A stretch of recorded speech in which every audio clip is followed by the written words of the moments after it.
Iman ini Pak, penting selalu kita usahakan untuk meningkat.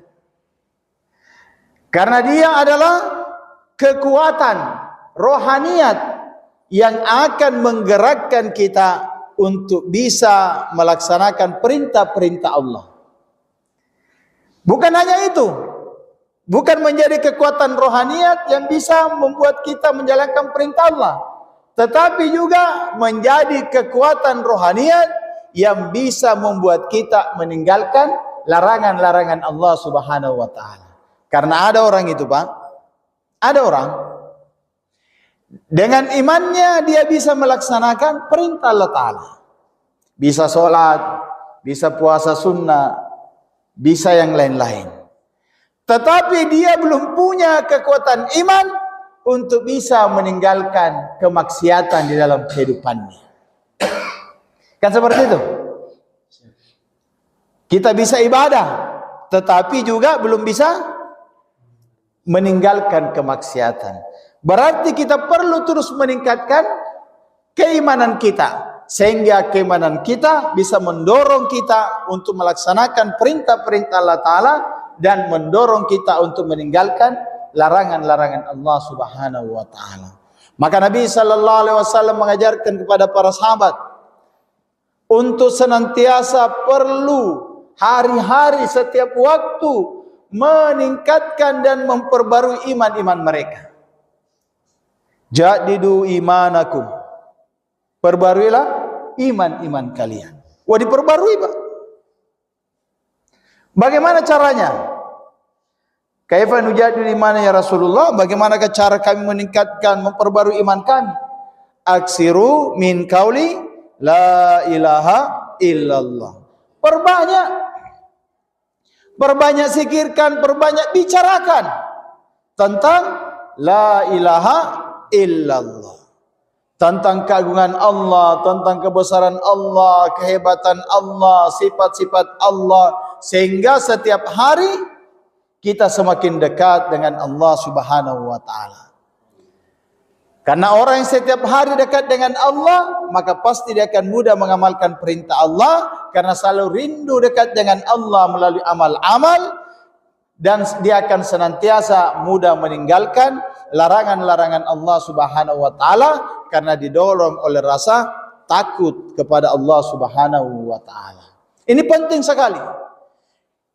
Maka saudara yang muliakan Allah Subhanahu wa taala, di dalam Al-Qur'an ada dua pokok perkara iman yang selalu harus kita banyak bicarakan, sebagaimana yang dilakukan para sahabat.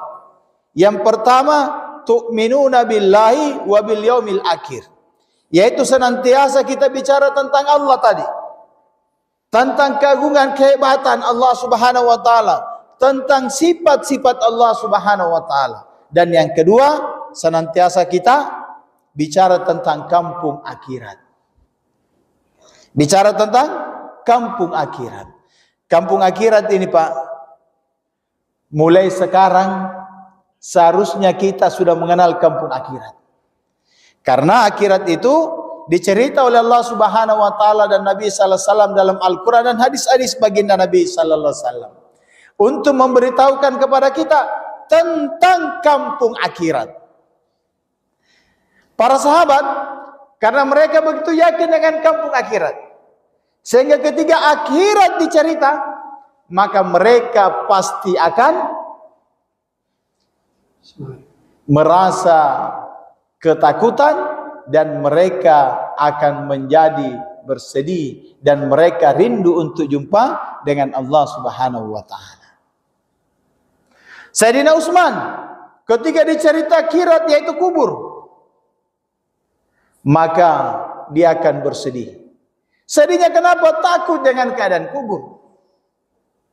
Takut dengan keadaan kubur. Diceritakan Utsman, kenapa engkau menangis sejadi-jadinya ketika dicerita kubur? Beda dengan ketika dicerita dengan yang lainnya. Maka Sayyidina Utsman katakan, aku mendengar baginda Nabi sallallahu alaihi wasallam bahwa kubur adalah tempat persinggahan yang pertama, dan barang siapa yang selamat di kubur, maka dia akan selamat di tempat yang selanjutnya.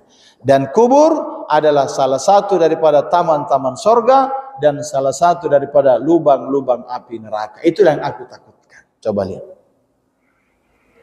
Itulah yang aku takutkan. Maka tumbuh perasaan takut para sahabat. Perasaan sedih para sahabat. Karena rasa takutnya.